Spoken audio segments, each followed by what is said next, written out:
what we could hear. Director of the Center for Politics at the University of Virginia, Larry Sabato, CNN political analyst Jackie Kucinich, and Republican strategist Lee Carter. Lee, I want to kick it off with you. What do you want to hear from Donald Trump today? You know, he is expected to meet with GOP leadership on Capitol Hill tomorrow. He's been talking about this big, beautiful bill where he wants all of his agenda items to be in it. Of course, that reality may be a little tougher, but could this be a preview of their agenda? I think it could well be a preview of their agenda. I think when you look at what the American people want to hear from Donald Trump right now, they're looking to hear about his plans to keep us out of war. They're looking to hear about his plans on immigration, on how to reduce crime, on the economy. And so my hope is that we're going to hear some of the things that he's planning to do to move the needle forward. I think a lot of people are feeling a little rudderless at the moment in the country. And I think this is a real opportunity for him to come out strong and give people hope again. Now, there's two ways this can go. We know that Donald Trump can come out with a Make America Great Again Donald Trump, or the one that comes out with a list of grievances. My hope is that we come out with a Make America Great Again Donald Trump, who's going to lay out a strong agenda and show what his leadership plan is going forward. But Jackie, the reality on Capitol Hill, even though he has both chambers of Congress, is that it could be, you know, easier said than done to actually get one bill through with all of his priorities, right? I mean, you can say that again. Barely got Speaker Johnson over the line, and that was someone he full-throatedly endorsed. You're absolutely right. The margins are so small in the House, and they're not that wide in the Senate either. And it really is going to take a lot of those phone calls, a lot of compromise within the Republican Party itself in order to get his agenda done. And spending is going to be a huge issue, particularly with House Republicans. They've put their foot down already with the former president because he wanted to raise the debt ceiling in the bill that passed before Christmas.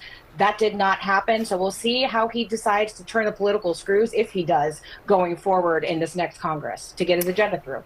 And again, with time, you know, this is just a couple of weeks before the inauguration. Larry, to you, you know, Trump has been claiming that the Biden administration has been making this transition as hard as they can. His chief of staff, Susie Wiles, however, said the opposite to Axios. I am old enough to remember that the last Trump administration didn't exactly make it smooth with the incoming Biden administration, just to note that, as Trump was contesting the election results. But what do you make of that, Larry?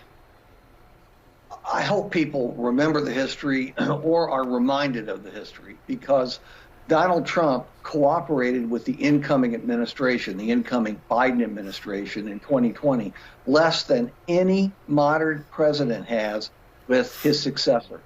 They didn't provide the funding that was available for the transition until weeks after they were supposed to.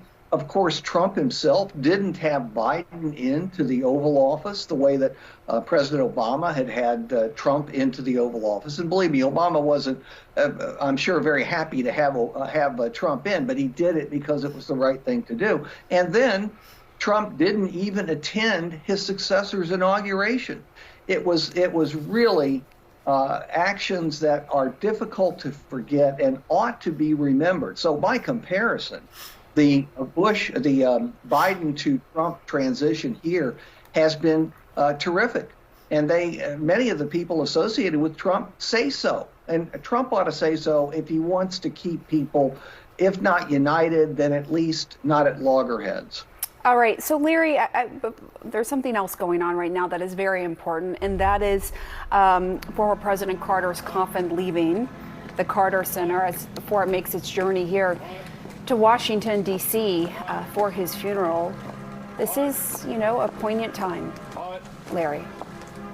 Oh, it absolutely is. And, you know, Jimmy Carter reminds people of the simple virtues that we associated with him and ideally would associate with at least parts of American politics. I mean, Carter had loads of fights while he was president, but there are a lot of billboards showing up around the country. I'm not sure who's sponsoring them, but they're beautiful. Jimmy Carter's picture and the word character in large letters.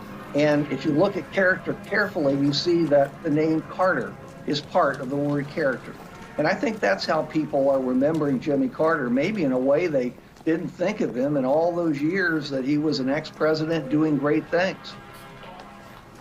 Yeah, he really defined what the post-presidency life could look like. Jackie, as you watch this, what is going through your mind? But I think I was about to say the same thing, Pam. He had a very difficult presidency, but what he did after he left really did, as you rightly put it, define what post-presidency is, his humanitarian work around the globe. And, one of the things that when I think about Jimmy Carter is Habitat for Humanity, him with his beloved Rosalind sitting next to him, or standing next to him often, helping build houses for people. Mm-hmm. So that is something I think that really is going to endure as Washington and the country, the world, prepares to say goodbye to Jimmy Carter. And, we actually had a hostage, one of the Iran hostages, who was, who said that Jimmy Carter actually saved his life. He actually gave a lot of credit to Jimmy Carter, Larry, and said that he saved his life, and that, but at the same time, as we know, President Carter, he got a lot of flack and a lot of criticism for how he handled that deal.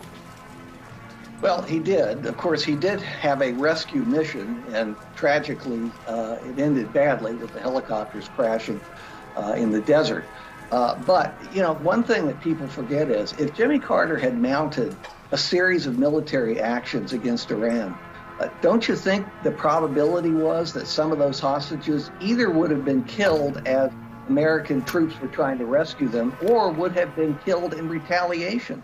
So the fact that they were all released alive and well is very significant. And Carter was barely given credit for that at the time, and even now it's rarely mentioned. Yeah. And actually joining us now is